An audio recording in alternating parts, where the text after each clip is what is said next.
আওয়ামী সরকারের আমলে পরপর ৩টি জাতীয় নির্বাচন নিয়েই নানা মহল থেকে বিতর্ক ওঠে। কারচুপির অভিযোগও করে আসছেন বিএনপি সহ বিভিন্ন দলের নেতারা।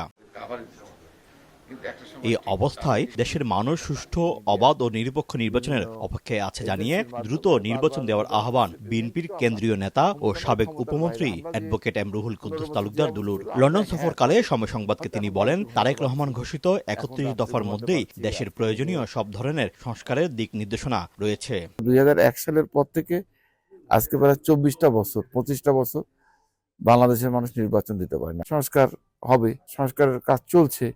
এই সংস্কার তো এর তো শেষ আছে। তারেক রহমান সাহেব ২০২২ সালে যে ৩১ দফাটা দিয়েছে, আমি মনে করি এই ৩১ দফার মধ্যেই সংস্কারের বেশিরভাগ সংস্কারের কার্যক্রম এর মধ্যে রয়েছে। জামাতে ইসলামীর সঙ্গে কৌশলগত কারণে একসময় জোট করা হলেও এখন নতুন করে ঐক্যের কোনো সুযোগ নেই বলে জানান দুলু।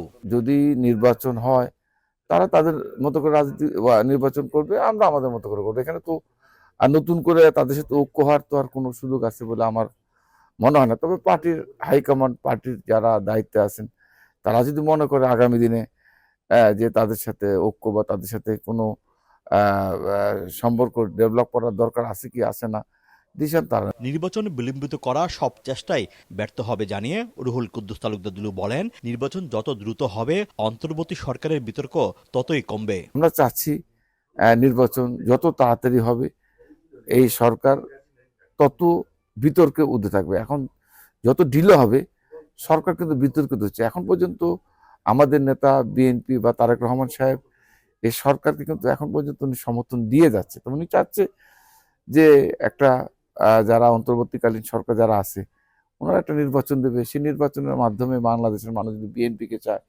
বিএনপি ক্ষমতা আসবে। বিএনপিকে জঙ্গি মদতদাতা বানিয়ে পশ্চিমা শক্তিকে খুশি করার জন্য আওয়ামী লীগ পরিকল্পিতভাবে নাটক সাজিয়েছিল বলেও দাবি করেন অ্যাডভোকেট এম রুহুল কুদ্দুস তালুকদার দুলু।